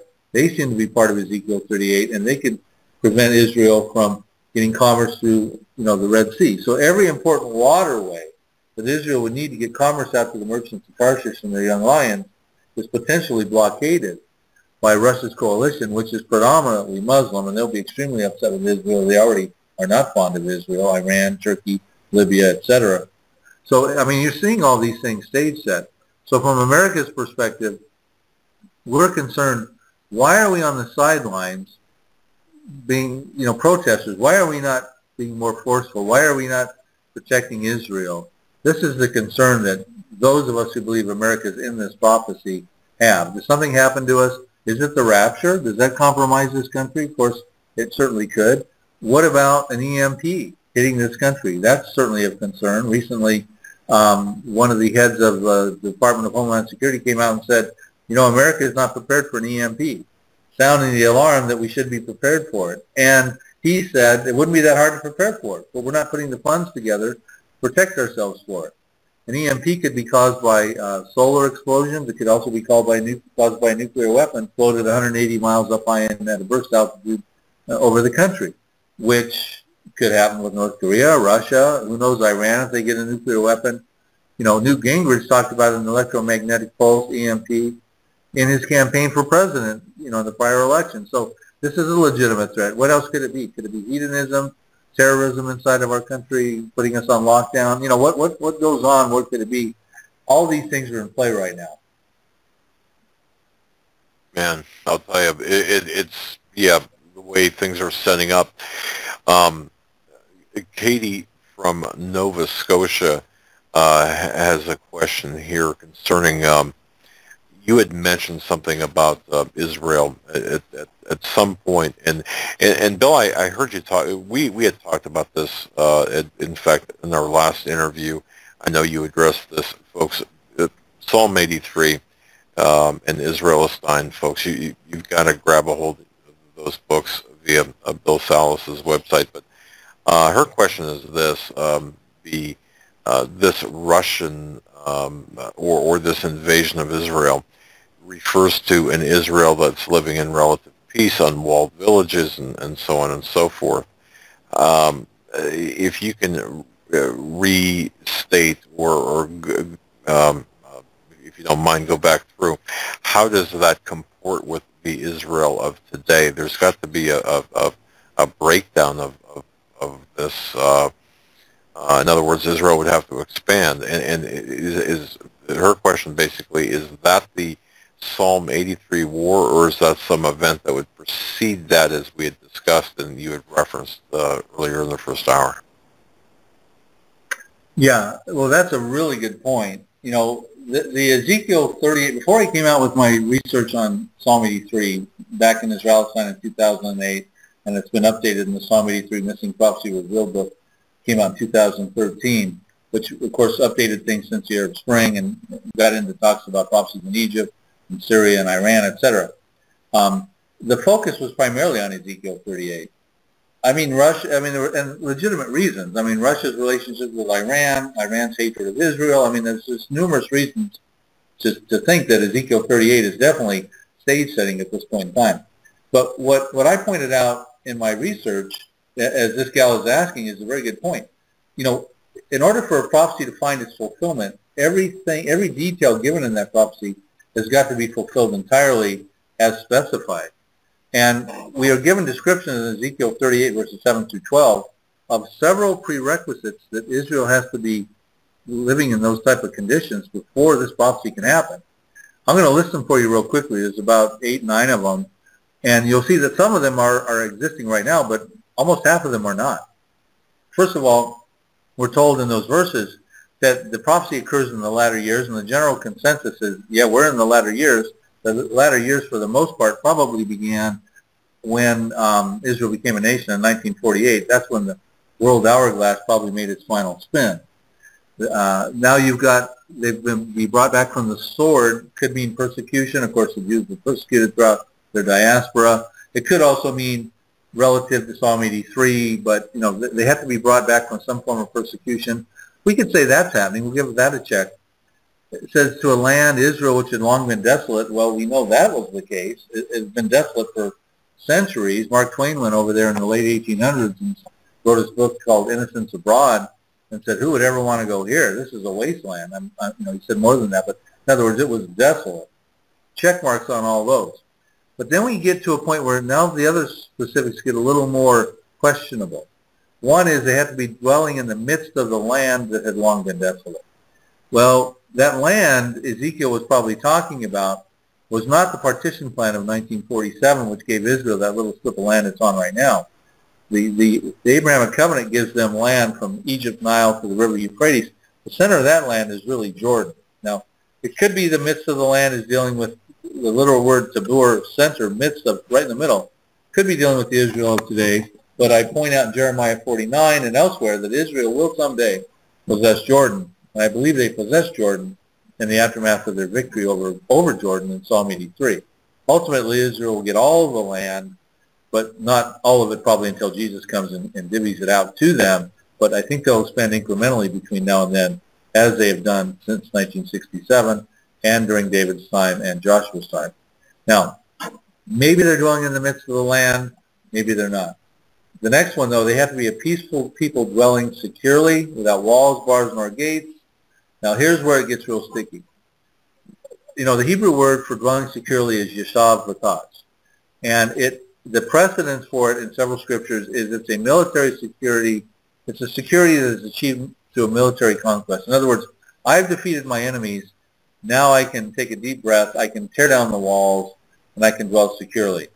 Now, that Israel does not exist right now. They've got a 403-mile partition wall that separates Palestinian terror out of Israel proper. At some points, it's 25 feet high. They've got a security fence that courses through the Lebanon border, through the Golan Heights, through Egypt. They got walls all over the place, and they have to because they do not dwell securely, because the Arabs who are involved in Psalm 83 don't recognize them as the Jewish state, and pretty much want to do what Psalm 83 verse 4 says, cut them off from being a nation, that the name of Israel can be remembered no more. They fought against Israel. They voted against Israel becoming a nation in 1947. They fought against Israel in 1948, 1967, 1973, and a concluding Arab-Israeli war, to me, is in order, and probably fairly soon, in fulfillment of Psalm 83. The peace talks have collapsed. Hamas and Fatah are forming a unity agreement.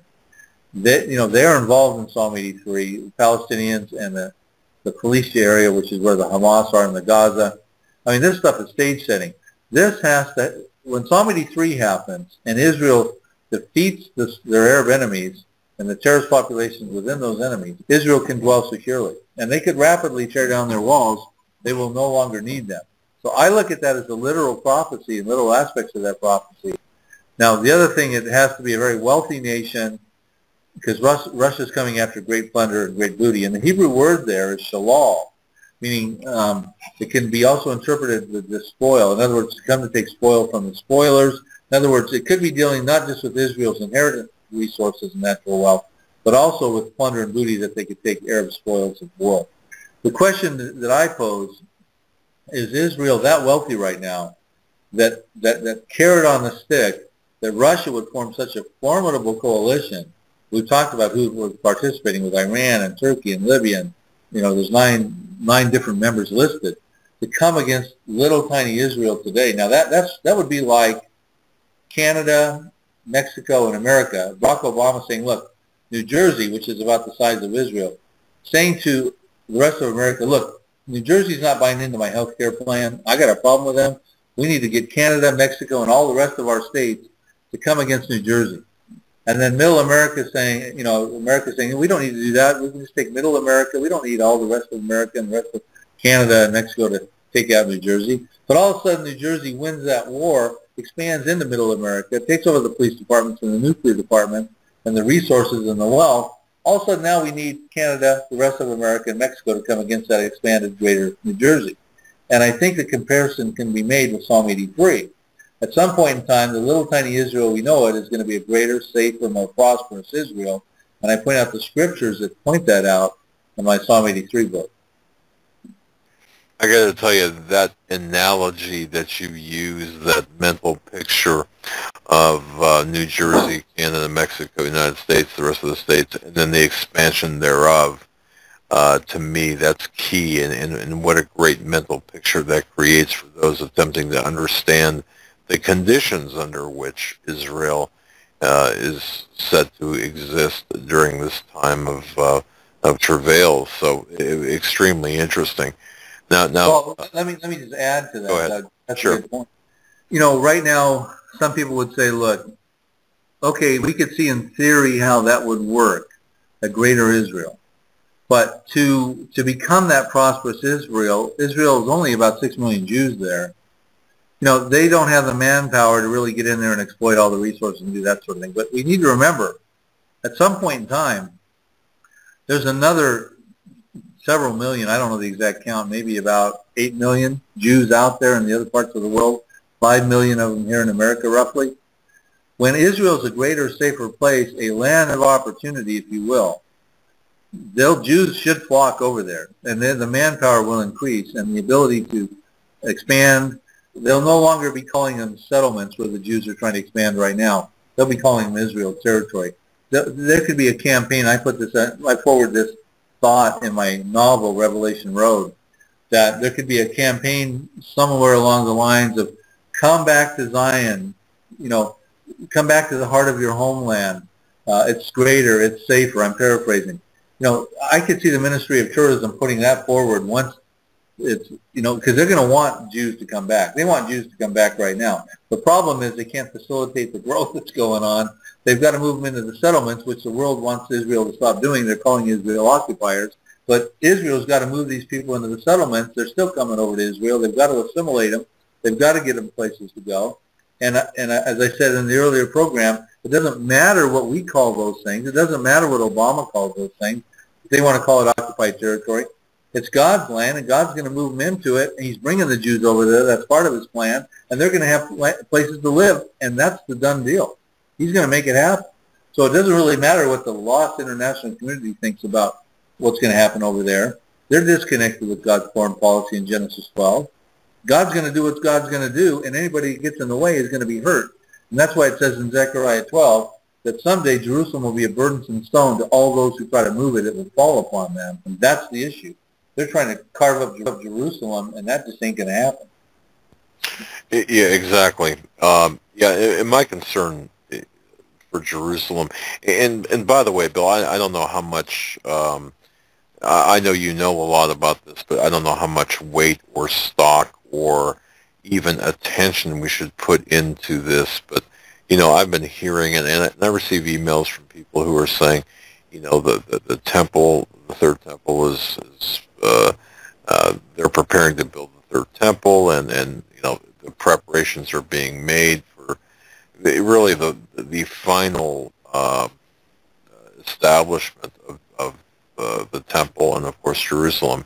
Any quick thoughts on that, or any thoughts on that at all? Is that more of an anecdote rather than a talking point, or what are your thoughts on that? No, it's important. It's going to happen. The Bible references a third temple. It's in Matthew 24. The Antichrist is going to go in it around verses 15 through 19. He's going to abominate it. Revelation 11 has a measuring rod. They're measuring the temple. It's a tribulation temple. It's going to happen. And they are already preparing for it. They've got the table of showbread ready. They've got the priestly garments ready. They're training the priests. Everything essential to that is pretty much ready. There's a couple problems. One main problem is that the foundation stone, which is where the Holy of Holies was, has got a big gold dome sitting on it.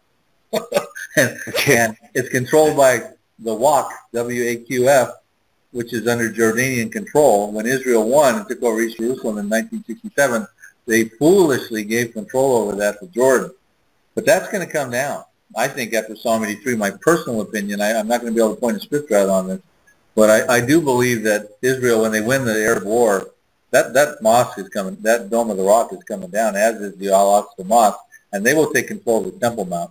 You realize right now, when you go to Israel, you can get up to the Temple Mount as long as there's not some problems there, because there are often problems on the Temple Mount. You can get to the Western Wall and things like that, usually no problem. But getting up to the Temple Mount, where you got the Dome of the Rock and that sort of thing, can be a little more challenging. The Jews, especially the Orthodox Jews, they want to get up there. That's why they go to the Western Wall. That was the wall closest to the Holiest of Holies, Holy of Holies. So they want to get up there, but they're not allowed to bow down. They're not allowed to pray. So what happens when they go up there, they toss a few coins as if they dropped them out of their hand by mistake, so they can bow down to pick them up and say a prayer when they're bowing down.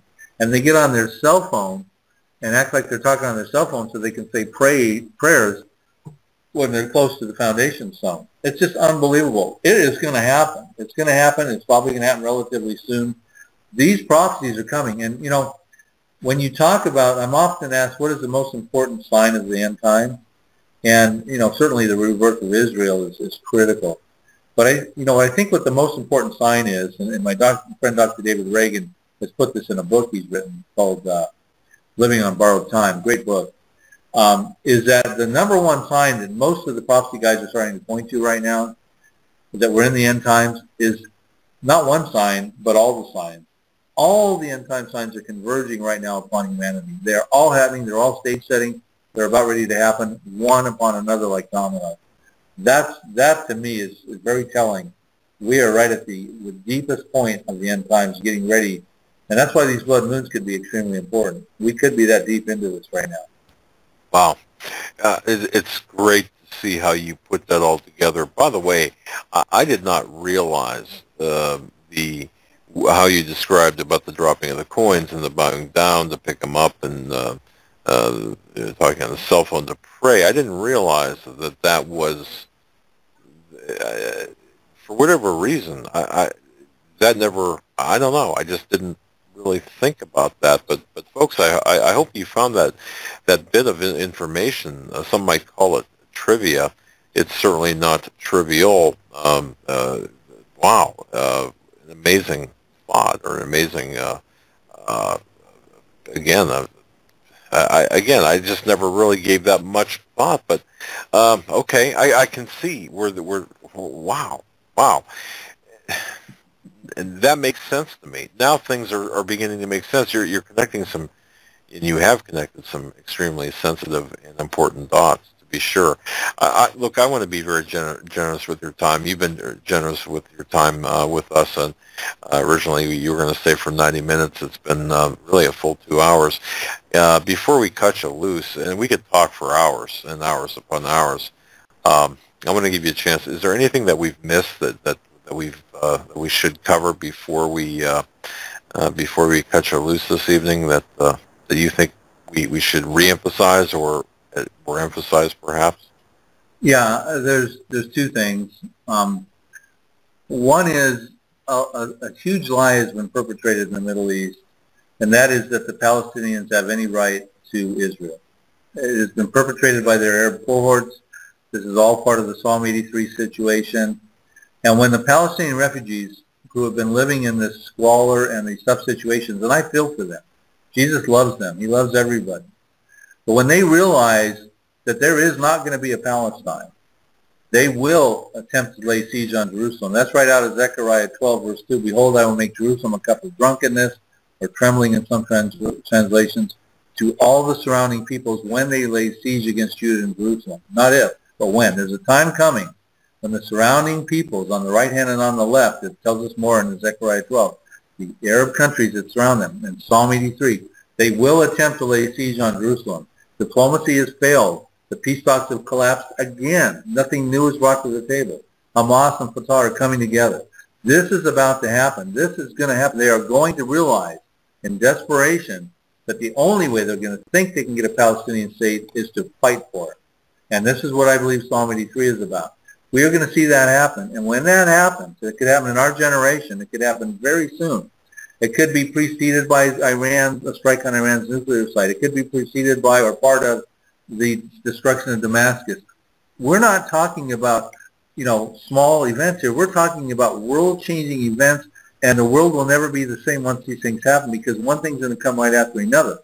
And the reason we can know these things with some fair degree of description is because a loving God gave this information to the Hebrew prophets throughout time and put them through Ezekiel and Jeremiah and Isaiah and all these prophets to give information to our generation about the days in which we live, because he loves us and wants to know about this so that we can prepare our lives.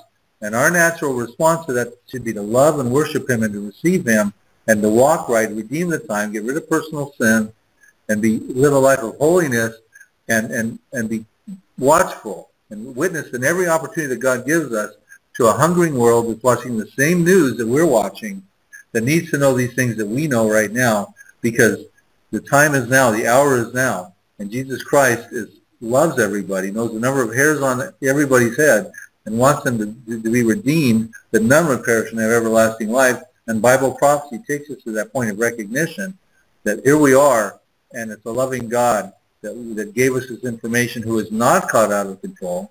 He's not caught off guard by what Russia's doing.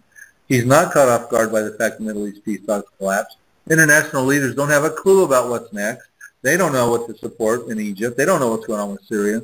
But God does, and he loves everyone. He's got Syrians. I mean, I would suggest to you that amidst all this chaos, Syrians are coming to the Lord in the refugee camps. They're out of Damascus, which is about to be destroyed. Now, whether God wanted it that way or whatever, I'm not going to say, but I'm telling you this.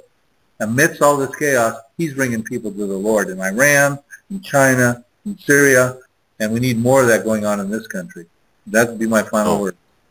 Praise God, indeed, and it's amazing to see the hand of God in all of this.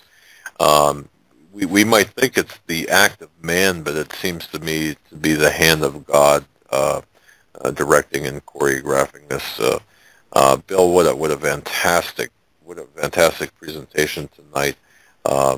Your book, Isralestine and Psalm 83, folks. If you don't have those books, and it seems like we're always promoting books. It really does. But these two books will connect the dots for you on Middle East events, and even to the extent of America's role in the Middle East events. Well, I want to thank you so much. We want to thank you so much for spending your time tonight with us. It's been just such a fabulous pleasure to have you.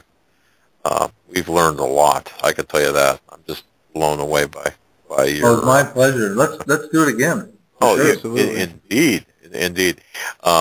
Anything coming up? Are you planning on speaking anywhere soon in the United States or?